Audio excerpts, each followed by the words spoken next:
వాళ్ళు ఏదో వాళ్ళ వ్యాపారం వాళ్ళు చేసుకున్నారు, ప్రభుత్వాన్ని ట్యాక్సులు కడుతున్నారు. బండి సంజయ్ కూడా ఒక మాట అన్నారు, వాళ్ళు మంచి వాళ్ళని ఆయన అన్నారు, కూడా ఒక మాట అన్నారు. ఆయన ఏమన్నా ఆయనకి వాళ్ళ సర్టిఫికెట్ రాసి ఇవ్వమని ఏమైనా అడిగిర్రు ఆయనకి ఏమన్నా బోనఫైడ్ సర్టిఫికెట్ ఇచ్చి ఏజెన్సీ ఉంది ఆయనకి. వాళ్ళు అంత చదువుకునేది 10వ తరగతి కంటే ఎక్కువ చదువుకోరు వాళ్ళు, కాబట్టి వాళ్ళకి పెద్ద సంస్కారం కూడా ఉండదు, ఒక మోడర్న్ సివిలైజేషన్ కూడా ఉండదు వాళ్ళకి. వాళ్ళు మంచి వాళ్ళని ఈయన ఎట్లా సమాధానం చెప్తున్నాడు? ప్రియాంబుల్లోనే ఉన్నది ఆర్థిక, సామాజిక, రాజకీయ సమానత్వాలు, పౌరులందరూ ఒక్కటే, పౌరులందరూ సమానమే అన్నప్పుడు రాజస్థాన్, గుజరాత్ వాళ్ళు వస్తే మీరు ఎందుకు ఇట్లా గోబ్యాక్ అని అంటున్నారు? ఎందుకు వాళ్ళని ఇబ్బంది పెడుతున్నారు? ఇప్పుడు కాన్స్టిట్యూషన్ యొక్క స్పిరిట్ని మనం అర్థం చేసుకోవాలి. కాన్స్టిట్యూషన్ స్పిరిట్, నేను కాన్స్టిట్యూషన్ ప్రకారంగానే మాట్లాడుతున్నా. బండి సంజయ్ కంటే నేనే ఎక్కువ చదువుకున్నా కాన్స్టిట్యూషన్ని, అంతేకాదు చదువులో కూడా నేనే ఎక్కువ చదువుకున్నా, PhD, PDF, law, I'm a lawyer. ఆయన సెంట్రల్ మినిస్టర్, ఆయన సెంట్రల్ మినిస్టర్ అయితే ఆయన చదువు రాని వాళ్ళు కూడా సెంట్రల్ మినిస్టర్ కావచ్చు యాజ్ పర్ కాన్స్టిట్యూషన్. మన దేశంలోకి అక్రమంగా వలస వచ్చిన వారి గురించి మీలాంటి వారు మాట్లాడరు, కానీ ఈ దేశంలో పుట్టిన పౌరులు, ఈ దేశానికి సంబంధించిన వారు, ఈ దేశ బాగు కోరుతున్న వారు, వారి విషయంలో ఎందుకింత మీరు కఠినంగా ఉన్నారనేది ఒక ప్రశ్న వస్తున్నది. సెంట్రల్ గవర్నమెంట్ చేతులు మూచుకొని కూర్చొని ఇక్కడ రేవంత్ రెడ్డి గవర్నమెంట్ని, కేసీఆర్ గవర్నమెంట్ని బదనాం చేయడం ఎందుకు? నీకు చేత కాదని చెప్పు. మేము మార్వాడీల గురించి మాట్లాడుతుంటే నువ్వు రోహింగ్యాల గురించి ఎందుకు తీసుకొస్తున్నావు? మరి గోబ్యాక్ అనొద్దు కదా. గోబ్యాక్ అండ్ బరాబర్ అంటాం, బ్రిటిష్ వాళ్ళని గోబ్యాక్ అన్నాం, ఆంధ్రులను గోబ్యాక్ అన్నాం, మేము ఈ గుజరాత్ వాళ్ళని ఎందుకు అన్నాం? నమస్తే. తెలంగాణ రాష్ట్రంలో ఈ మధ్య పెద్ద ఎత్తున చర్చ జరుగుతున్నది మార్వాడీలకు సంబంధించి. అసలు ఈ వివాదం ఎందుకు వచ్చింది? ఈ వివాదాన్ని ఎట్లా అర్థం చేసుకోవాలి? దీని పరిష్కారం ఏమిటి? వీటి గురించి మనం మాట్లాడదాం. ఈ అంశం పైన చర్చ చేస్తున్న వాళ్ళు వీసీకే పార్టీ వాళ్ళు, మొత్తం పార్టీ రాష్ట్ర అధ్యక్షులు, ఆ పార్టీ నాయకులు, కొంతమంది బీసీ సంఘాల నాయకులు, వీళ్ళందరూ మాట్లాడుతున్నారు. ఒకటి జరగదు, చాలామంది మాట్లాడుతున్నారు. అందులో ఈ పార్టీ ప్రధాన పాత్రలో ఉన్నది. ఆ పార్టీ రాష్ట్ర అధ్యక్షులు, తెలంగాణ రాష్ట్ర అధ్యక్షులు డాక్టర్ జిలకల శ్రీనివాస్ గారు మన దగ్గర ఉన్నారు. వారితో మాట్లాడదాం. శ్రీనివాస్ గారు నమస్కారం. నమస్తే అండి. మీ పార్టీ ఒక సంచలన విషయాన్ని తీసుకొచ్చి ప్రజల్లో పెట్టి అట్లా ప్రజల్లోకి వెళ్దామని మీ ఆలోచన? సంచలనమైన విషయం కాదు, యాక్చువల్గా అది చాలా కాలంగా నలుగుతున్న అతిపెద్ద సమస్య, ప్రజలందరూ బాధలు పడుతున్న సమస్య. చాలా కాలంగా వాళ్ళ కడుపులో ఉన్నది ఇప్పుడు బయటకు వచ్చింది. అందువల్ల మేమేదో సంచలనం క్రియేట్ చేసినాం అనేది తప్పు. మేము ఫ్రమ్ ద బిగినింగ్ యాక్చువల్గా 2014లో తెలంగాణ రాష్ట్రం ఏర్పడ్డ తర్వాత మీకు కూడా తెలుసు, మేము 2018 వరకు ఓపిక పట్టాం. 2018 ఎలక్షన్స్ సందర్భంగా మేము గమనించింది ఏంటంటే, ప్రతి గ్రామంలోకి మార్వాడీలు పెద్ద ఎత్తున వచ్చారు. మార్వాడీలు రావడానికి చాలా కారణాలు ఉన్నాయి, అవన్నీ మనం చర్చిద్దాం. 2018 తర్వాత మేము ద్రవిడ స్వాభిమాన వేదిక అనే దాన్ని ఏర్పాటు చేశాం 2019లో. దాని తర్వాత మేము ద్రవిడ బహుజన సమితి ఏర్పాటు చేశాం. ఆ తర్వాత వీసీకే పార్టీలో మేము మా ద్రవిడ బహుజన సమితిని విలీనం చేశాం. అప్పటి నుంచి మేము దక్షిణాదికి ఉత్తరాదికి మధ్యనున్న ఒక స్పష్టమైన వైరుధ్యాన్ని చర్చకు పెడుతున్నాం. అది మీతో కూడా మాట్లాడినాం చాలాసార్లు. మేము ఏమంటున్నాం అంటే, మార్వాడీలు పెద్ద ఎత్తున 2014 తర్వాత చొచ్చుకొని వచ్చారు తెలంగాణలోకి, దక్షిణాదిలోకి. అంతకుముందు మార్వాడీలు లేరా? వాళ్ళు ఉన్నారు. వాళ్ళు తెలంగాణ మార్వాడీలు, వాళ్ళు గుజరాతీ మార్వాడీలు కాదు, రాజస్థాన్ మార్వాడీలు కాదు. ఇక్కడ చాలా స్పష్టంగా నేను ఒక విషయాన్ని చెప్పదలుచుకున్నా. ఇదే అంటే గీత గీయదలుచుకున్నా. ఇప్పుడు మార్వాడి మిత్రులు 200 సంవత్సరాలుగా 300 సంవత్సరాలుగా ఇక్కడ ఉన్న వాళ్ళు ఉన్నారు. చార్మినార్ కట్టిన కాలం నుండి తెలంగాణలో మార్వాడీలు ఉన్నారు. అంటే కుతుబ్షాహీల కాలం నుంచి ఉన్నారు. 400 సంవత్సరాల కాలం నుంచి ఉన్న వాళ్ళు మా తెలంగాణ మార్వాడీలు.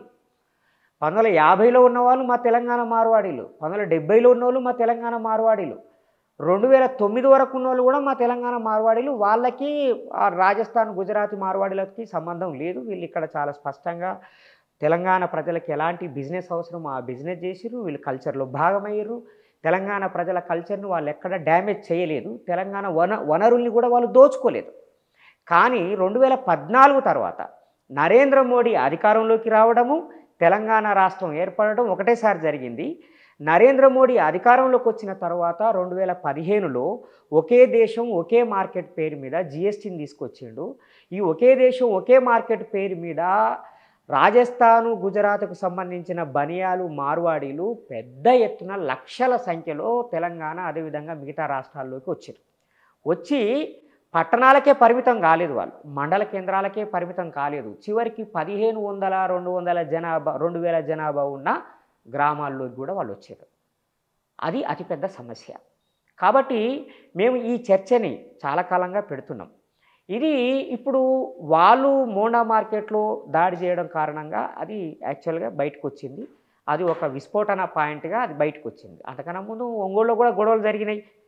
ఒంగోలు అయింది కదా, ఒంగోలులో కొట్టుకున్నారు. సెల్ ఫోన్స్ అమ్మే దగ్గర మాకంటే తక్కువ ధరకు అమ్మి మమ్మల్ని దివాలా తీస్తున్నారని చెప్పి ఒంగోలులో ఉన్న స్థానిక వ్యాపారులు కొట్లాడుకున్నారు.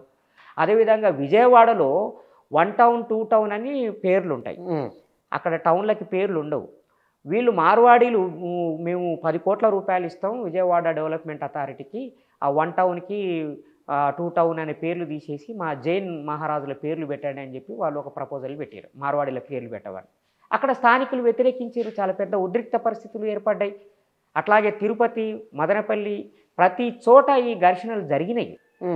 అయితే మీడియా కావచ్చు, సోషల్ మీడియా కావచ్చు, మొత్తంగా హైదరాబాదులో కేంద్రీకరించబడి ఉండడం మూలంగా, సెంట్రలైజ్ అయి ఉండడం మూలంగా ఇక్కడ జరిగిన సంఘటనకి పెద్ద రెస్పాన్స్ వచ్చింది. Because it's a cosmopolitan city, అందుకని ఇక్కడ ఒక పెద్ద రెస్పాన్స్ వచ్చింది.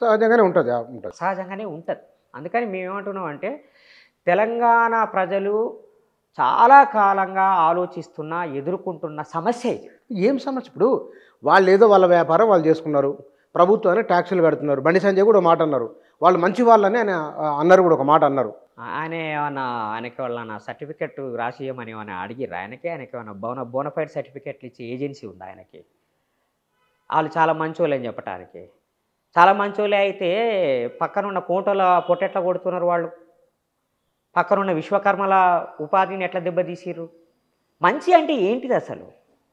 సైలెంట్గా వచ్చేసి మొత్తం వ్యాపారాన్ని అంతా తన గుప్పిట్లోకి తీసుకోవడము మంచితనమా? కనీసం షాప్లోకి వచ్చిన వాడికి మర్యాద ఇవ్వకుండా కస్టమర్కి, యాక్చువల్గా ఒక మోడర్న్ సొసైటీలో బాగా అభివృద్ధి చెందిన పెట్టుబడిదారి సమాజంలో కస్టమర్కి రైట్స్ ఉంటాయి. ఆ రైట్స్లో మర్యాద కూడా ఒక అంశం. కనీసం మార్కెట్ షాపుకు పోతే మర్యాద కూడా ఇవ్వడు, నోటికొచ్చినట్టుగా బిహేవ్ చేస్తాడు. వాళ్ళు అంత చదువుకున్నది 10వ తరగతి కంటే ఎక్కువ చదువుకోరు వాళ్ళు, కాబట్టి వాళ్ళకి పెద్ద సంస్కారం కూడా ఉండదు, ఒక మోడర్న్ సివిలైజేషన్ కూడా ఉండదు వాళ్ళకి. వాళ్ళు మంచి వాళ్ళని ఈయన ఎట్లా సమాధానం చెప్తున్నాడు? అంటే వాళ్ళు ట్యాక్సులు కడుతున్నారు, దేశానికి సేవ కట్టలేదా? తెలంగాణలో ఉన్న కోట్లు కట్టలేదా?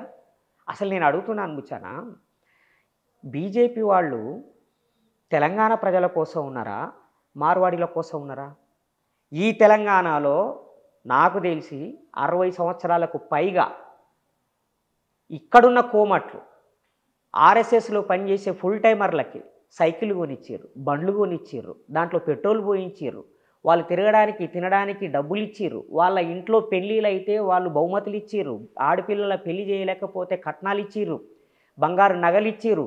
ఎందుకు? ధర్మం కోసం పనిచేస్తున్నారు, వీళ్ళని కాపాడుకోవాలని ఇక్కడున్న కోమట్లు ఆర్ఎస్ఎస్ని పెంచి పోషించారు. ఎంతకాలం? 2014 వరకు. 2014 వరకు తెలంగాణ కోమట్లని, ఆంధ్ర కోమట్లని మీరు ఎదగడానికి ఉపయోగించుకుంటారు. 2014 తర్వాత తెలంగాణ ఆంధ్ర కోమట్లని భూస్థాపితం చేసి మార్వాడీలకి వంతబడతారా? ఇప్పుడు అట్లా కాదు, అంటే వాళ్ళు తమకు కలిగిన నష్టమో కష్టమో వాళ్ళు చెప్పుకోలేరా? వాళ్ళ బాధలు మీరు పరకాయ ప్రవేశం చేసి ఎందుకు చెప్తున్నారు? నేను అప్పుడు ఆర్యవైశ్య సంఘం వాళ్ళు చాలా స్పష్టంగా ఇంతకు ముందు కూడా మాట్లాడిర్రు, కంప్లైంట్ చేసిర్రు. ఏకంగా తూప్రాన్లో ఉన్నటువంటి కోమట్లందరూ పెద్ద రోడ్డు మీద ధర్నా చేసిర్రు.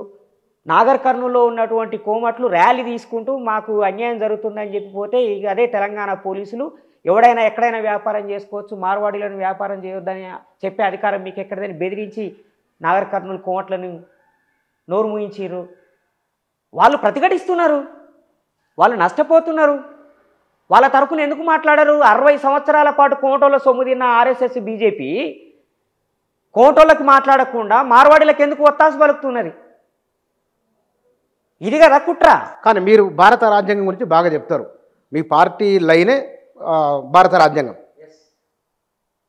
ఆర్టికల్ 21 జీవించే హక్కు. నువ్వు ఆర్టికల్ 1 నుంచి తీసుకుంటే కనుక 38, 39, 40 వరకు ఈ దేశంలో పౌరులు ఎట్లా ఉండాలి, వారి హక్కులు బాధ్యతలు సమానత్వం అంత ఉన్నది, అంత ఉన్నది. ప్రియాంబుల్లోనే ఉన్నది. ఆర్థిక సామాజిక రాజకీయ సమానత్వాలు, పౌరులందరూ ఒక్కటే, పౌరులందరూ సమానమే. అన్నప్పుడు రాజస్థాన్ గుజరాత్ వాళ్ళు వస్తే మీరు ఎందుకు ఆ, ఇట్లా గో బ్యాక్ అని అంటున్నారు, ఎందుకు వాళ్ళని ఇబ్బంది పెడుతున్నారు? ఇప్పుడు కాన్స్టిట్యూషన్ యొక్క స్పిరిట్ని మనం అర్థం చేసుకోవాలి.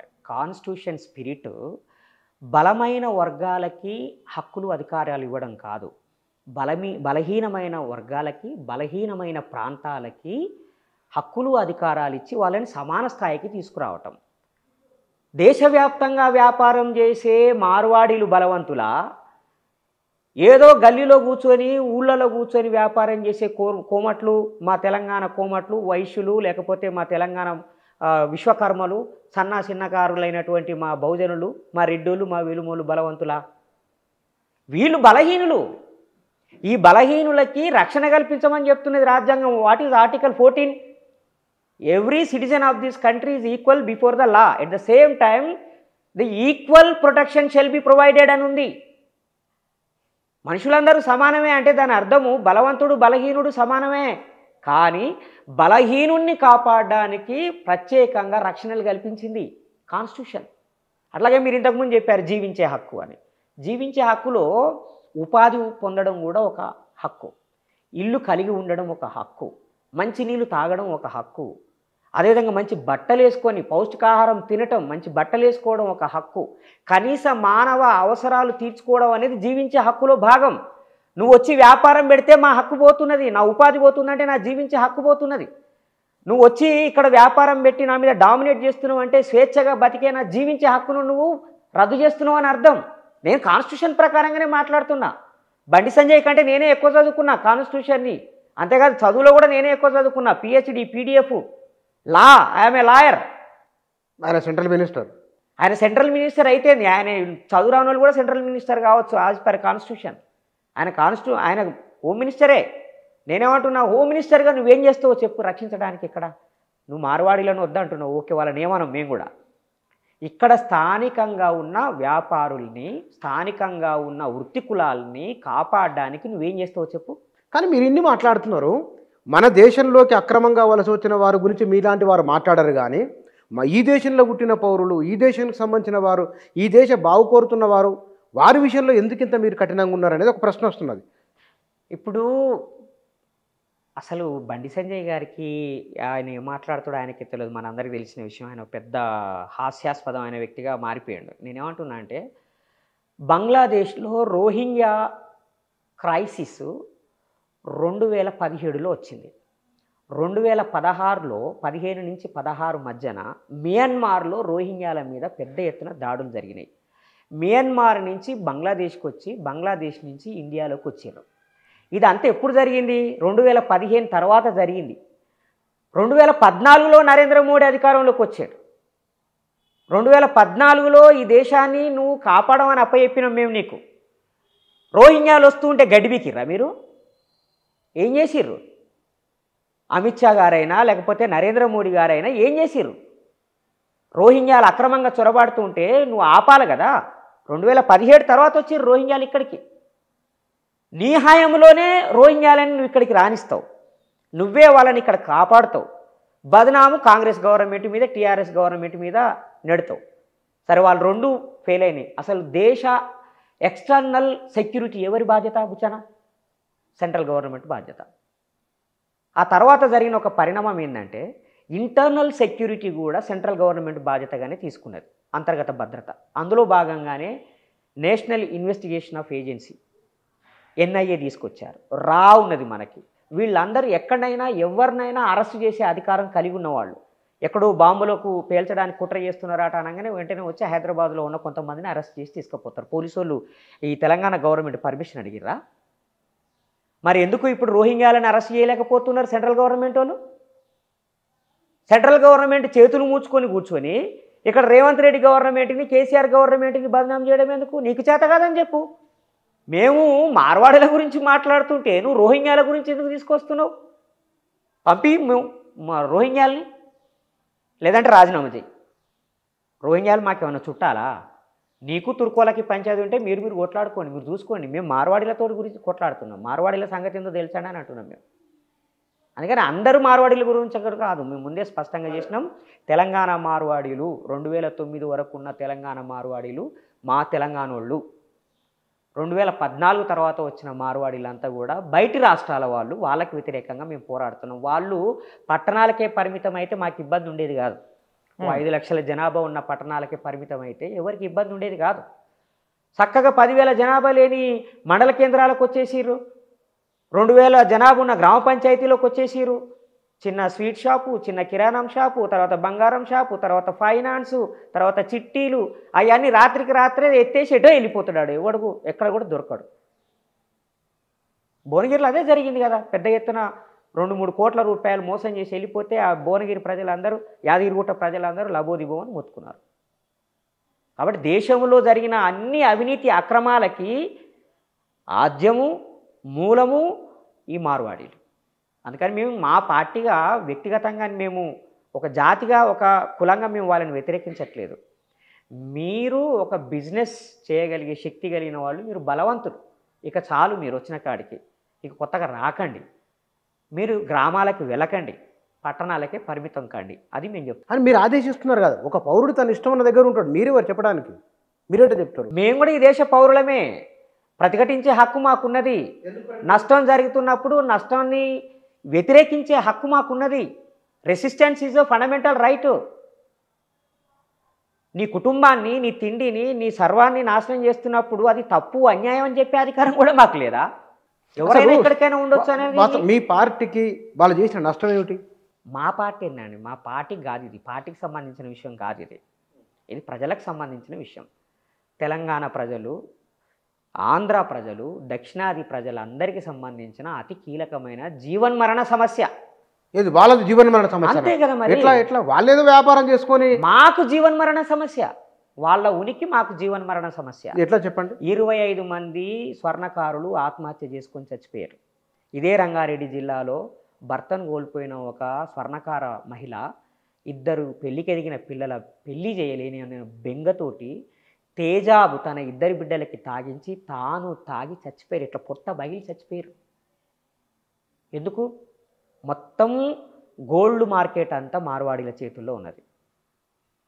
వజ్రాల మార్కెటు వాళ్ళ చేతుల్లోనే ఉంది. ముత్యాల మార్కెటు వాళ్ళ చేతుల్లోనే ఉంది. బట్టల మార్కెటు వాళ్ళ చేతుల్లోనే ఉంది. మనం ఇంట్లో ఉపయోగించుకునే చిన్న చిన్న ప్రొవిజన్స్ వాళ్ళ చేతుల్లోనే ఉంది. ఇక్కడ పెద్ద ప్రాబ్లం ఏంటంటే బుచ్చన, మ్యానుఫ్యాక్చరింగ్ దగ్గర వాళ్ళే ఉంటారు. అది కస్టమర్ దగ్గరికి చేరవేసే ఒక చైన్ ఉంటుంది కదా, ఆ చైన్లో ఉన్న ప్రతి లింకు దగ్గర ఆ కమ్యూనిటీ ఉంటుంది. అందువల్ల మార్కెట్ని ఎవరు బ్రేక్ చేయలేకపోతున్నారు, వాళ్ళ కంట్రోల్లోకి తీసుకొచ్చుకున్నారు. ఎట్లా కొంచెం వివరంగా చెప్పండి. ఇది ఒక వస్తువుని తయారు చేసేది మార్వాడి. ఆ వస్తువుని మార్కెట్ చేసే దగ్గర హోల్సేల్ డిస్ట్రిబ్యూటర్ ఉంటాడు కదా, ఆయన మార్వాడి. ఆయన దగ్గర నుంచి ఫ్రాంచైజ్ తెచ్చుకుంటాడు ఆయన మార్వాడి. ఆయన దగ్గర నుంచి రిటైల్ షాప్ వాళ్ళకి ఇస్తూ ఉంటాడు, ఆయన మార్వాడి. ఈ రిటైల్ షాప్ వాడికి మిగిలేది ఎంత? ఇవాళ ఆమన్గల్ పట్టణంలో ఇవాళ 18వ తారీఖు బంద్కు పిలుపునిచ్చినటువంటి వాళ్ళు చెప్పారు, ఇది ఆశీర్వాద అట్ట పిండి తీసుకొచ్చి, ఇగో ఇది ఇంత ధరకు పడుతుంది, మార్కెట్ ధర ఇది, మాకు దీంట్లో ₹1 వస్తుంది, కానీ మార్వాడి వాళ్ళు 10 రూపాయలకు తక్కువ అమ్ముతున్నారు, మరి మాకు ₹1 లాభం వస్తే వానికి ₹10 లాభం ఎట్లా ఇస్తుందో మాకు తెలియట్లేదని అన్నాడు. లాజిక్. అంటే దాని అర్థమైంది, నీకు మ్యానుఫ్యాక్చరింగ్ వాడికి బహుశా ₹100 ప్రోడక్టు ₹30 పడుతుంది అనుకో, అది హోల్సేల్ వాడికి లేదంటే డిస్ట్రిబ్యూటర్ ఒకడు ఉంటాడు కదా, ఆ డిస్ట్రిబ్యూటర్కి ₹50 ఇస్తారు.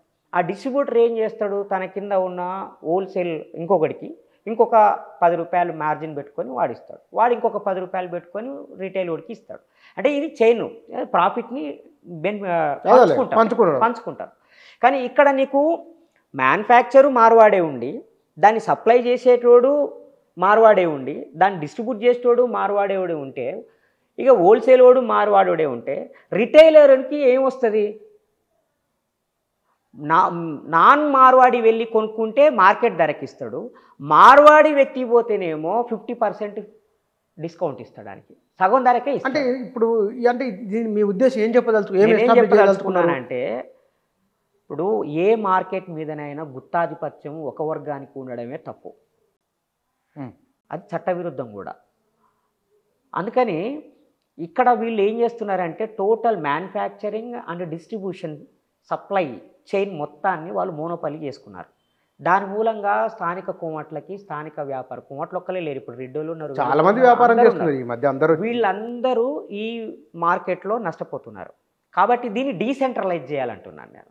అసలు మార్కెట్ని ఒక సూపర్వైజ్ చేయాలి, ఒక కమ్యూనిటీ మాత్రమే ఆ మార్కెట్లో ఉండకుండా జాగ్రత్త తీసుకోవాలి. That is the responsibility of the government. రాష్ట్ర ప్రభుత్వం యొక్క బాధ్యత. వ్యాపారం ఎవడైనా ఎట్లా చేసుకోవచ్చు అని అంటే that leads to A mafia.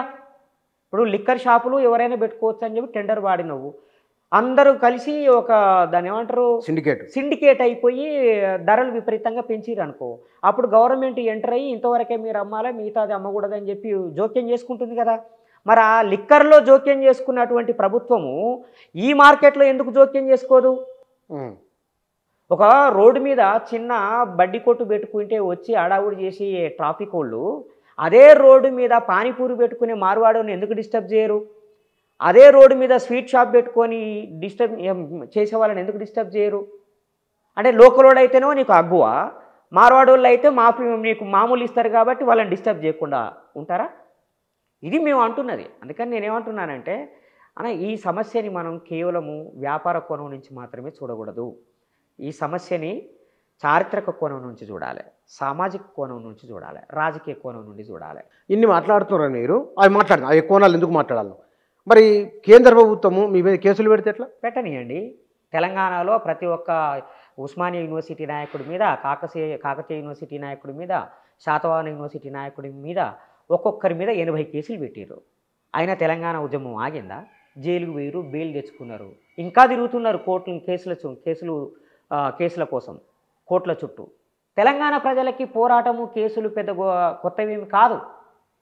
మీరు కేసులు పెడితే పెట్టండి, తెలంగాణ ప్రజలకి సమాధానం చెప్పండి. కేసులు పెట్టి మా మార్వాడీలను కాపాడుతున్నాము, మా మార్వాడీలకు వ్యతిరేకంగా వీళ్ళు మాట్లాడుతున్నారు కాబట్టి మేము కేసులు పెడుతున్నాం అని చెప్పి తెలంగాణ హిందువులకు చెప్పండి.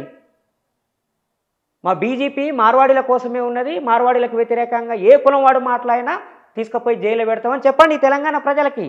మార్వాడీలు కూడా హిందువులే కదా. మార్వాడీలు హిందువులే, కోమట్లు హిందువులు కాదా? దళితులు హిందువులు కాదా? విశ్వకర్మలు హిందువులు కాదా? గొల్లోళ్ళు హిందువులు కాదా? అరే మంగళోళ్ళన్న ఉత్తరప్రదేశ్ నుంచి వచ్చి మంగళ షాపులు పెడుతున్నారు, వాళ్ళు మంగళోళ్ళో కాదో తెలియదు, అని కటింగ్ వచ్చో రాదో తెలియదు, మంగళ షాపులు కూడా వాళ్ళే, ప్రతీది వాళ్ళదే. వీళ్ళు హిందువులు కాదా? తెలంగాణలో ఉన్న ప్రజలు మెజారిటీ హిందువులే కదా. అట్లా బార్బర్ షాపులు పెట్టిన వాళ్ళలో హిందూయేతరులు చాలా మంది ఉన్నారట నాకు కూడా అన్నారు. ఉంటే హిందూయేతరులు ఎక్కువ లెక్కది. నేనేమంటున్నా అంటే రాష్ట్ర ప్రభుత్వము ఇప్పటికైనా స్పందించి లెక్కలు తీయాలి. స్థానికులు ఎంత, స్థానికేతరులు ఎంతమంది వచ్చిర్రు, వాళ్ళు ఏ ఏ వృత్తులలో ఉన్నారు, వాళ్ళ చేతుల్లో ఏ ఏ సంపద కేంద్రీకృతమై ఉన్నది, ఎంత శాతం ఉన్నది, భూములు ఎన్ని ఉన్నాయి, పరిశ్రమలు ఎన్ని ఉన్నాయి, స్టేట్ గవర్నమెంటు ఇండస్ట్రీస్ డిపార్ట్మెంట్ ద్వారా డిఐసి ద్వారా ఇస్తున్న సబ్సిడీలు ఏ కమ్యూనిటీకి ఎంత ఇచ్చిర్రు మీకు తెలుసా? హన్మకొండ రాంపూర్లో ఇండస్ట్రియల్ ఏరియా ఉంటుందన్న, మొత్తము గ్రానైట్ కంపెనీలో గ్రానైట్ కట్టింగ్ చేసే ఇండస్ట్రీస్ ఉంటాయి, అన్ని మార్వాడీలే. ఆ ఏరియా మొత్తం గ్రానైట్ కట్టింగ్ మిషన్స్ అన్ని ఇండస్ట్రీస్ అన్ని మార్వాడీలయే. వాళ్ళు ఎప్పటి నుంచో ఉన్నాయి కదా అక్కడ. ఎప్పటి నుంచో మన వాళ్ళు లీజ్కి తీసుకున్నారు. యాక్చువల్గా పర్మిషన్ తెలంగాణ వాళ్ళు తీసుకున్నారు, వరంగల్ వాళ్ళు తీసుకున్నారు. వాళ్ళ దగ్గర నుంచి ఇప్పుడు మొత్తం మార్వాడీలకు షిఫ్ట్ అయిపోయినాయి. ఆ ఏరియా మొత్తం అన్ని ఎకరాలు మొత్తం. మీరు కరీంనగర్ గుట్టలన్నీ తొలిచి గ్రానైట్ తయారు చేస్తున్నారు. ఎక్కడికి పోతుంది అదంతా? ఈ మార్వాడి గ్రానైట్ బిజినెస్ వాళ్ళ దగ్గర పోతుంది. వాళ్ళు కట్ చేసి శుభ్రం చేసి విదేశాలకి ఎక్స్పోర్ట్ చేస్తున్నారు. అంటే గుట్టలు మనవి, ప్రకృతి మనది, తవ్వుకునేది గంగుల కమలాకర్, ఇంకా వదిరాజు ప్రవీణ్. ఎవరికి అమ్ముతున్నాడు? మార్వాడీలకు అమ్ముతున్నారు. మార్వాడీలు విదేశాలకు అమ్ముతున్నారు. పని చేస్తున్నది ఎవరు? ఆ గ్రానైట్ కటింగ్ మిషన్స్ దగ్గర బీహార్ వాళ్ళు, ఒరిస్సా వాళ్ళు. ఎక్కడ లేరు మనవాళ్ళు. కనీసం బరువు మేయడానికి కూడా పనికిరారా మనవాళ్ళు? సెక్యూరిటీ గార్డు కూడా పనికిరాడా? ఇన్ని హైదరాబాదులో ఎక్కడికక్కడ పెద్ద పెద్ద అపార్ట్మెంట్లు కట్టారు. మీరు చూడండి ఎక్కడి నుంచి వచ్చారు సెక్యూరిటీ గార్డులు. అంతేందుకు తెలంగాణలో కీలక పాత్ర పోషించిన ఉస్మానియా యూనివర్సిటీలో సెక్యూరిటీ గార్డులని అవుట్సోర్సింగ్ పద్ధతిన నియమించితే మొత్తం బీహార్ వాళ్ళు, ఒరిస్సా వాళ్ళు ఉన్నారు. అంటే సెక్యూరిటీ గార్డు ఉద్యోగానికి కూడా పనికిరారా తెలంగాణ వాళ్ళు? సెక్యూరిటీ గార్డులు మీ వాళ్ళే, సాఫ్ట్వేర్ ఇంజనీర్లు బయట నుంచి వచ్చిన వాళ్ళే. మీరు ఇక్కడ బిజినెస్ పెట్టుకుంటే ఆ బిజినెస్లో మీ వాళ్ళనే పెట్టుకుంటారు, మా వాళ్ళకు ఉండరు. వాళ్ళు ఏమంటున్నారు తెలుసా? మా వాళ్ళకి మా ఉద్యోగాలు రావు, ఎస్సీ ఎస్టీ బీసీలకి అయితే 30 మార్కులు వచ్చిన ఉద్యోగాలు వస్తాయి, మాకు ఉద్యోగాలు రావు కాబట్టి మా కుటుంబ సభ్యులతోటే మేము చేయించుకుంటున్నాం, తప్పే ఉన్నదని అంటున్నారు. పచ్చి అబద్ధం. వరుసగా జరిగినటువంటి ఈ మొత్తం రిక్రూట్మెంట్లో తక్కువ కట్ ఆఫ్ మార్కులతో ఉద్యోగాలు వచ్చిందే ఈడబ్ల్యూఎస్ కింద వచ్చిన వాళ్ళు. ఎస్సీ ఎస్టీల కంటే బీసీల కంటే తక్కువ మార్కులకి 60 మార్కులు వస్తే ఉద్యోగం వచ్చింది. 120 మార్కులు 270 మార్కులు వచ్చినా కూడా ఎస్సీ ఎస్టీ బీసీలకి ఉద్యోగం రాలేదు. ఏం మాట్లాడుతున్నారు ఈ మార్వాడీలు?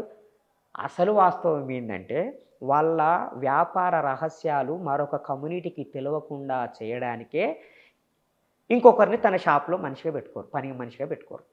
ఓహో.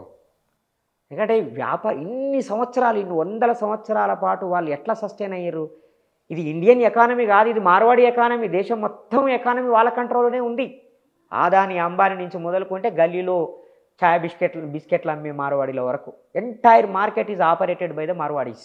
ఇది మార్వాడి మార్కెట్. ఇది ఎట్లా సాధ్యమైంది? ఇంత పకడ్బందీగా వాళ్ళు ఎట్లా చేయగలిగారనంటే వాళ్ళ రహస్యాలు ఎవరితో షేర్ చేసుకోరు. వాళ్ళ దుకాణంలో కానీ వాళ్ళ ప్రిమైజెస్లో కానీ వేరే కులాల వాళ్ళకి సంబంధించిన వాళ్ళని పెట్టుకోరు కాబట్టి ఆ సీక్రెట్స్ ఎవరికి తెలియలేదు. అది కాదు, మీరు ఇప్పుడు ఒక వీడియో చూసిన ఒక లేడీ ఎవరు మాట్లాడినారు, ఆ పేరు తెలియదు నాకు. వాళ్ళు ఒక కుటుంబం అంతా కలిసి ఉంటారు, రోజు కొన్ని 18 గంటలు పని చేస్తారు. వాళ్ళు కష్టపడి సంపాదించిన సోమరిపోతుల్లాగా మీరు ఉన్నారు, మీకు ఓర్వలేకపోతున్నారని కూడా బహుశా ఈ అర్థం వచ్చే విధంగా దాదాపుగా ఆమె అన్నది కదన్నా. మీరు ఏ గ్రామానికైనా వెళ్ళండి, కోమటోళ్ళు అర్ధరాత్రి కాదు అపరాత్రి పోయినా సరే తలుపు కొట్టంగానే తీసిస్తారు. ఇల్లు వాళ్ళదే, దుకాణము అదే, వాళ్ళ బతుకంతా దుకాణమే. మా కోటోళ్ళ కంటే ఎక్కువ కష్టపడేటోళ్ళ వీళ్ళు. ఇంట్లో ఎంతమంది ఉంటే అంతమంది కష్టపడతారు. వడ్ల కమ్మరోళ్ళు ఎంత పని చేస్తారో తెలుసా అన్న? వాళ్ళు నిద్రపోకుండా అర్ధరాత్రి 1 గంట వరకు కూడా పని చేస్తూనే ఉంటారు. అవసరం బంగారం రేపు అందజేయాలని చెప్పి. మా వాళ్ళ కంటే ఎక్కువ కష్టపడి పని చేసేవాళ్ళ మీరు? వీళ్ళు నేనేమంటున్నానంటే, ఇప్పుడు వారెవరో ఆవిడ ఎవరో మాట్లాడారు, బండి సంజయ్ మాట్లాడారు. నేనేమంటున్నా అంటే మీరు తెలంగాణ వాళ్ళ గుజరాత్ వాళ్ళ? మీరు తెలంగాణ ప్రజల కోసం రాజకీయాలు చేస్తున్నారా, గుజరాత్ వాళ్ళ కోసం చేస్తున్నారా? దీని వెనుక ఏదో కుట్ర ఉన్నది. కుట్రదారులే వాళ్ళు. దేశం మొత్తాన్ని మారివాడీలకు అప్పచెప్పాలనే కుట్రే నరేంద్ర మోడీ, అమిత్ షా చేసిరు. వాళ్ళకి ఒత్తాసు పలుకుతున్నాడు బండి సంజయ్. రేపు కిషన్ రెడ్డి కూడా అదే మాట్లాడతాడు. కుట్ర చేసింది వాళ్ళైతే కుట్రకు బలైన వాళ్ళ మీద కుట్రదారులని నింద మోపడం ఏంటండి? అసలైన కుట్రదారు బండి సంజయ్. అంటే హిందువుల ధర్మం కోసం పనిచేస్తున్న మార్వాడీలను దెబ్బతీస్తే కోటోళ్ళు పని చేయట్లేదా? కోటోళ్ళు పని చేయట్లేదా హిందూ ధర్మం కోసం? జెండాలు అమ్మిండేవారు, బతుకమ్మ సామాన్ అమ్మిండేవారు, దసరా సామాన్ అమ్మిండేవారు 2014 వరకు. ఇప్పటికీ ఊళ్ళల్లో ఎక్కడో ఒక దగ్గర అమ్ముతున్నది ఎవరు? కోటోళ్ళు కాదా? వాసవి టెంపుల్స్ కట్టింది కోటోళ్ళు కాదా? విశ్వకర్మలు ఎవరు? విశ్వబ్రహ్మణులం మేము అని చెప్పుకొని పోతులూరి వీరబ్రహ్మేంద్ర స్వామి వారి వచనాలు చెప్పుకుంటూ గొప్ప ఆధ్యాత్మిక జీవితాన్ని గడిపేవాళ్ళు విశ్వకర్మలు గారా? మడివేలు మాచయ్య సంప్రదాయాన్ని కొనసాగిస్తున్న మంగళోళ్ళు ఇక్కడ హిందువులు గారా? చాకలోళ్ళు హిందువులు గారా? ఎవరు గారు హిందువులు?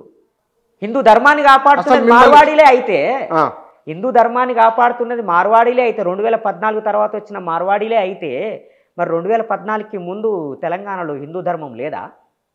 గుళ్ళు లేవా? గోపురాలు లేవా? పండుగలు చేసుకోలేదా మేము? వాళ్ళు వచ్చి నేర్పిరా మాకు పండుగ? ఏం మాట్లాడుతున్నారు? కానీ ఒకటి, మార్వాడీలు అంతా ట్యాక్స్ కడుతున్నారు కదా గవర్నమెంట్కు. ఎక్కడ కట్టిరు? ఇప్పుడు వెళ్ళండి, జీరో దందా చేస్తున్నది ఎవరు? ఎక్కడైనా చిట్టీలు ఇస్తున్నారా వాళ్ళు? ఎక్కడైనా సరే పోయి కాగితం మీద రాసిస్తున్నారు. ఎందుకు పనికిరాదా కాగితం? ఏడ సబ్మిట్ చేయడానికి పనికిరాదు. ఏ బుక్ షాప్కైనా వెళ్ళండి, ఇప్పుడు బుక్ షాప్స్ కూడా మొత్తం వాళ్ళ కంట్రోల్లోకి పోయింది. స్టేషనరీ అండ్ బుక్స్ అంతా వాళ్ళ కంట్రోల్లోకి పోయింది. పేపర్ మార్ట్కి వెళ్ళండి, అసలు పుస్తకాలు, నేను రచయితని, చాలామంది రచయితలు పుస్తకాలు వేయలేని పరిస్థితి కల్పించారు. పేపర్ ధర విపరీతంగా పెంచేసిర్రు, ప్రజలకి సాహిత్యాన్ని దూరం చేసిర్రు. ఎక్కడైనా రాసిచ్చిర్రా? మీరు వీళ్ళ గురించి మాట్లాడుతున్నారు కానీ మరికొందరు ఉన్నారు, అంటే వాళ్ళు హిందూయేతరులు కొందరు వాళ్ళు కూడా జీరో దందా చేస్తున్నారు. వాళ్ళ గురించి ఎవరేం మాట్లాడారు? ఎవరు జీరో దందా చేసినా వాళ్ళని శిక్షించండి. ఏ కులం వాడు చేసినా, ఏ మతం వాడు చేసినా, ఏ ప్రాంతం వాడు చేసినా శిక్షించండి. మేము వద్దన్నమా? నకిలీ చేసిండ్రని చెప్పి నకిలీ వస్తువులు అమ్ముతున్నారని లాస్ట్ మంతే జూలై నెలలో హన్మకొండలో ఒక 8 మంది మార్వాడీలని దొంగలను కూర్చుండబెట్టారు పోలీసు వాళ్ళు. నకిలీ చేస్తున్నారు. అంటే ఆహార పదార్థాలు అవినా? ఎలక్ట్రిక్ సామాన్, ఈ లైట్లు, ట్యూబులు, వైర్లు మొత్తం డూప్లికేట్ చేస్తున్నారని. నేను రాష్ట్ర ప్రభుత్వాన్ని కోరుతున్నా, కాటేదానికి వెళ్ళండి, అక్కడ ప్రాక్సీ ప్రోడక్ట్స్ని ఎవరు తయారు చేస్తున్నారో మీరు ఐడెంటిఫై చేయండి. ఏ వస్తువునైనా ప్రాక్సీ వస్తువులు తయారు చేసే ఇండస్ట్రీని మార్వాడీలే హైదరాబాద్లో డెవలప్ చేశారు. రాష్ట్ర ప్రభుత్వం ఏం చేస్తుంది అంటే ఇప్పుడు అల్లం వెల్లుల్లి పేస్టు, మిర్చి పౌడరు, పిల్లలు తిని చాక్లెట్, ఇవన్నీ కల్తీనేనా? అన్ని కల్తీ చేస్తున్నారు. ఎవరు చేసేది? వీళ్ళే చేస్తున్నారు, మార్వాడీలే చేస్తున్నారు. ఆధారాలు ఉన్నాయేమన్నా? ఎందుకు లేవు? చూడండి, మీరు రైడ్ చేయండి, ఎన్ని దొరుకుతాయి మీకు. తినే వస్తువులే కాదు, ఇంటికి ఉపయోగపడే ప్రతి వస్తువుని వాళ్ళు నకిలీ తయారు చేస్తారు. అది బ్రాండెడ్ అనే అనుమానం కూడా, అది బ్రాండెడా నకిలీ అనే అనుమానం రాకుండా తయారు చేస్తున్నారు. తెలియదా రాష్ట్ర ప్రభుత్వానికి? ఇంటెలిజెన్స్ డిపార్ట్మెంట్కి సమాచారం లేదా? వెళ్ళండి, కాటేదాను వెళ్ళండి, మొత్తం సెర్చ్ చేయండి, ఎవరికి మీరు పర్మిషన్ ఇచ్చిరో, ఎవరికి లైసెన్స్ ఇచ్చిరో తెలుస్తుంది. అతిపెద్ద ఇండస్ట్రియల్ ఏరియా కాటేదాన్ ఇక్కడ. కాబట్టి నేనేమంటున్నానంటే, మార్వాడీలు నకిలీ తయారు చేసినా, ఇంకెవరు తయారు చేసినా నేరమే చట్టం ప్రకారంగా మీరు చర్య తీసుకోండి. ఇవన్నీ కాదు బుచ్చన్న, నేనేమంటున్నా అంటే, మార్వాడీలు ఏది గుజరాత్, రాజస్థాన్ మార్వాడీలు, తెలంగాణ మార్వాడీలు కాదు. మరి గోబ్యాక్ అనొద్దు కదా? గోబ్యాక్ అని బరాబర్ అంటాం. బ్రిటిష్ వాళ్ళనే గోబ్యాక్ అన్నాం, ఆంధ్రులను గోబ్యాక్ అన్నాం, మేము గుజరాత్ వాళ్ళని ఎందుకు అన్నాం? బరాబర్ అంటాం గోబ్యాక్ అని. నేనేమంటున్నానంటే, దీనికి ఒక పరిష్కారం కావాలా. పరిష్కారానికి కేంద్ర ప్రభుత్వం సిద్ధపడాలి, రాష్ట్ర ప్రభుత్వం సిద్ధపడాలి. ఆల్రెడీ వాళ్ళు ఇప్పుడు గ్రామీణ ప్రాంతాలకు వెళ్ళిపోయారు మీరే అంటున్నారు. మండల కేంద్రాల వరకు గ్రామాలకు వెళ్ళిపోయారు, విలేజ్లకు వెళ్ళిపోయారు. ఇప్పుడు విలేజ్లోకి రానంత వరకు ఎవరికి ఇబ్బంది లేదు, నువ్వు విలేజ్లోకి కూడా వచ్చేసినావు కదా. రావడమే కాదు, వీళ్ళు ఏం చేస్తున్నారంటే, వీళ్ళు డెమోగ్రఫీని మార్చేస్తున్నారు. ప్రతి నియోజకవర్గంలో నార్త్ ఇండియన్స్ వచ్చి సెటిల్ అయ్యి 10,000 ఓట్ల దాకా వాళ్ళు రిజిస్టర్ చేసుకున్నారు. అంటే కావాలని ఇక్కడ ఓటేస్తారు. ఇక్కడ ఎలక్షన్స్ ఉన్నప్పుడు, వాళ్ళ సొంత రాష్ట్రంలో ఎలక్షన్స్ ఉన్నప్పుడు అక్కడ ఓటేస్తారు. ఇక్కడ బీజేపీకి వేస్తారు, అక్కడ బీజేపీకి వేస్తారు. ఓట్లని ఇక్కడ సృష్టించడం ఏంది కొత్తగా? ఒకటి. రెండోది, వీళ్ళు ఏం చేస్తున్నారు, సామాజిక పెత్తనానికి కారణమవుతున్నారు. ముందు అప్పులు ఇస్తారు, లోన్లు ఇస్తారు, చేయబదులు ఇస్తారు, ఆ విలేజ్ని తన గుప్పిట్లోకి తీసుకుంటారు. ప్రశ్నించే వాళ్ళని కొంతమందిని రౌడీలలాగా తయారు చేసి ఎగేసి దాడులు చేస్తూ ఉంటారు. దానికి మతాన్ని అడ్డం పెడతారు. సామాజిక ఆధిపత్యం, రాజకీయ ఆధిపత్యం. రాజకీయంగా ఈరోజు మార్వాడీలు కార్పొరేటర్లుగా పోటీ చేస్తున్నారు, కౌన్సిలర్గా పోటీ చేసి గెలిచిర్రు, ఎమ్మెల్యేలుగా పోటీ చేస్తున్నారు. మొత్తం ఎవరు గెలవాలా, ఎవరు ఓడాలని నిర్ణయించే స్థితికి దక్షిణాదిలో ఈ ఉత్తరాది నుంచి వచ్చినటువంటి వాళ్ళు చేస్తున్నారు. ఈ పొలిటికల్ కంట్రోల్ ఏంది అంటున్నా. మీరు వ్యాపారమే చేసుకోండి, మరి రాజకీయ నాయకుల్లాగా ఎందుకు మాట్లాడుతున్నారు? మీరు వ్యాపారమే చేసుకోండి, ఒక మతానికి ప్రతినిధులు ఎందుకు మాట్లాడుతున్నారు? మొత్తం మత విద్వేషాలు రెచ్చగొడుతున్నదే మార్వాడీలు ఇక్కడ. బీజేపీకి అండగా ఉంటారని, హిందూ మతానికి ఆదరణ ఇస్తారని మార్వాడీలకు వ్యతిరేకంగా మాట్లాడుతున్నారు అని బండి సంజయ్ అంటున్నాడు. అంటే దాని అర్థం ఏంటి? వాళ్ళు మా పార్టీ వాళ్ళనేగా చెప్తున్నారు. 8 సీట్లు వచ్చినాయంటే ఈ బీజేపీకి ఈ మార్వాడీలు ఇచ్చిన డబ్బులతోటే గెలిచిరు వాళ్ళు, కాదని చెప్పానండి. అంటే అన్నీ తెలిసి కూడా వాళ్ళు మౌనంగా ఉన్నారు, మద్దతు ఇస్తున్నారు మీ భావన అట్లా ఆరోపణ చేస్తున్నారా? నేను ఏమంటున్నా అంటే, బీజేపీకి తెలంగాణ పట్ల చిత్తశుద్ధి లేదు. తెలంగాణలో ఉన్న చిన్న సన్నకారు వ్యాపారుల మీద వాళ్ళకి ప్రేమ లేదు. ముఖ్యంగా వృత్తి కులాల మీద వాళ్ళకి ప్రేమ లేదు. కుల వ్యవస్థ ఉండాలి, వర్ణ వ్యవస్థ ఉండాలి, హిందూ ధర్మం చాలా గొప్పదని చెప్తున్న వాళ్ళు, మరి ఆ ధర్మం ప్రకారంగా ఏదో ఒక వృత్తి చేసుకొని బతికేటోళ్ళు నాశనం అయిపోతుంటే వాళ్ళ తరఫున నిలబడకుండా పక్క రాష్ట్రాల నుంచి వచ్చిన మార్వాడీల కోసం ఎందుకు మాట్లాడుతున్నారు అంటున్నాను నేను. ఇది హిందూ వ్యతిరేకత కాదా? హిందూ ధర్మానికి విరుద్ధం కాదా? ఈ తెలంగాణ ప్రజలకు వ్యతిరేకం కాదా ఇది? రేపు బండి సంజయ్ ఎలక్షన్స్లో ఏ మొహం పెట్టుకొని పోతాడు? రేపు స్థానిక ఎన్నికల్లో ఇదే బీజేపీ పార్టీని తుక్కుగా ఓడించాలని వీసీకే పార్టీ తరఫున ఈ తెలంగాణ ప్రజల్ని, ఈ దక్షిణాది ప్రజల్ని కోరుతా ఉన్నాను. కానీ మీరు భారతదేశమంతా ఒకటి, మనమంతా భారతీయులం అనే భావన ఎందుకు లేదు? అందుకే నేను ముందే చెప్పాను, దీన్ని మనము వ్యాపార దృక్పథం నుంచి మాత్రమే కాదు, చారిత్రక దృక్పథం నుంచి కూడా చర్చించాలి అని. వింధ్యా పర్వతాలకి ఈవలో ఉన్న దక్షిణాది ఏనాడు ఉత్తరాదికి లోబడి లేదు. ఈ దక్షిణాది అనేది ఒక స్వయం ప్రతిపత్తి కలిగిన స్వతంత్రంగా రాజులు పరిపాలించినటువంటి ప్రాంతం ఇది. మార్వాడీలు కూడా ఎప్పుడు ఆ వింధ్య పర్వతాలని దాటి రాలేదు. ఏదో 15వ శతాబ్దం తర్వాత ఇటు రావడం మొదలైంది. అంతకుముందు అయితే మార్వాడీలు కూడా ఇక్కడికి రాలేదు. సో నేనేమంటున్నానంటే భారతదేశ చరిత్ర అనంటే కేవలము ఢిల్లీ కేంద్రంగా ఉత్తరప్రదేశ్ కేంద్రంగా జరిగిన రాజకీయాలనే ప్రచారం చేస్తున్నారు. కానీ దక్షిణాది కేంద్రంగా జరిగిన రాజకీయాల్ని ఎందుకు ప్రచారం చేయట్లేదు? మీరు అంటే ఔరంగజేబు అక్బరు గురించి మాట్లాడతారు, లేదంటే అశోక చక్రవర్తి గురించి మాట్లాడతారు, గుప్తుల గురించి మాట్లాడతారు. మా శాతవాహనుల గురించి ఎందుకు మాట్లాడరు? శాతవాహనులు, కాకతీయులు, విష్ణుకుండినులు, ఇంకా చోళులు, పాండ్యులు, ఎంత గొప్ప రాజ్యాలు ఇక్కడ, సమాంతర రాజ్యాలు. యూరప్ తోటి వ్యాపార వాణిజ్యం నడిపినటువంటి రాజ్యాలు ఇక్కడ. శాతవాహనుల కాలంలో రోమ్ సామ్రాజ్యంతో సంబంధాలని మనకి ఇక్కడ వ్యాపార వాణిజ్య సంబంధాలు. దాంతోపాటు ఆర్యదేవుడు, సోమదేవుడు, అసంగుడు వీళ్ళందరూ నాగార్జునుడి శిష్యులు, ఆచార్య నాగార్జునుడి శిష్యులు. వీళ్ళు వెళ్ళి రోమ్ ప్రజలకి రాజకీయాల్ని, నాగరికతను నేర్పారు. రోమ్ రాజకీయాల్లో కీలక పాత్ర పోషించారు. ఆంధ్రనగరి అని చెప్పి ఒక అద్భుతమైన పుస్తకం ఉంటుంది, చదవండి మీరు. అందులో చాలా అద్భుతమైన విషయాలు ఉంటాయి. ఇంత గొప్ప చరిత్ర కలిగినటువంటి ఈ దక్షిణాది పట్ల మీకు ఎందుకు చిన్న చూపు? దక్షిణాదిలో ఉన్న ప్రతి ఒక్కడికి భారతదేశ చరిత్ర అనగానే ఉత్తరాది ఎందుకు గుర్తుకొస్తుంది? దక్షిణాదిలో ఉన్న ప్రతి ఒక్కడికి పవిత్ర నదులు అనగానే గంగానది ఎందుకు గుర్తుకొస్తుంది? కృష్ణానది ఎందుకు గుర్తుకు రాదు? గోదావరి నది ఎందుకు గుర్తుకు రాదు? పెన్నా నది ఎందుకు గుర్తుకు రాదు? నది ఏదైనా పవిత్రమైంది. కానీ ఇక్కడ కాదు, గంగా నదిలో చచ్చిపోతేనే పవిత్రం అని చెప్పి ముసలోళ్ళందరినీ ట్రైన్లలో, ప్రత్యేక రైళ్లలో అక్కడ కాశీ ఉంది కదా, శివుని క్షేత్రం కాబట్టి అట్లా అన్నారు. శివుని క్షేత్రంలో శివుని క్షేత్రం ఎంత పవిత్రమైందో భద్రాచలం కూడా అంతే పవిత్రమైనది, కృష్ణానది కూడా అంతే పవిత్రమైనది. ఇక్కడ మునిగినా అదే పవిత్రత వస్తుంది. ఇంతకంటే పవిత్రత అక్కడున్నదని ఎందుకు కథనాలు ప్రచారం చేసిరని అడుగుతున్నా నేను. శివుడు ఇక్కడ లేడా? శ్రీశైలం లేదా మనకి? ఎంత గొప్ప పీఠం మనకి శ్రీశైలం పీఠం. మహాశివుడు కొనియాడేటువంటి ప్రాంతం అని చెప్తారు మన వాళ్ళు. మరి ఈ ప్రాంతానికి ఉన్న మహాత్మ్యాన్ని ఎందుకు గుర్తించరు అంటున్నా. మన మైండ్లు పరాధీనమైనవి, మన మైండ్లు ఉత్తరాధీకరించబడ్డాయి. నార్థైజేషన్ ఆఫ్ ద మైండ్స్. వ్యాపారం అంతా మార్వాడియైజేషన్, మార్కెట్ అంతా మార్వాడియైజేషన్. అందుకని నేనేమంటున్నా, చరిత్ర తెలుసుకొని వాడు చరిత్రను నిర్మించలేడని బాబాసాహెబ్ అంబేద్కర్ చెప్పాడు. తెలంగాణ ప్రజలు తమ చరిత్రను మర్చిపోయారు. తెలంగాణ ప్రజలు తమ వారసత్వాన్ని మర్చిపోయారు. కానీ ఇప్పుడు ఈ విషయంలో ప్రభుత్వం ఏం చేస్తుంది? ఉత్తరాది చరిత్రను చదివే ఉత్తరాది చరిత్రని దక్షిణాది ప్రజలు చదువుతారు. దక్షిణాది చరిత్రను ఉత్తరాది ప్రజలు చదవంగా చూసినాను. చదువుతారు కావచ్చు, మనం చదువుకోలేదు. మన పుస్తకాలు ఉన్నదా? నేను ఆ పుస్తకాలు చూడలేదు. నేను చెప్తాను కదా, హిస్టరీలో ఎక్కడ నేషనల్ సిలబస్లో, సెంట్రల్ సిలబస్లో సౌత్ ఇండియా సిలబస్ లేనే లేదు.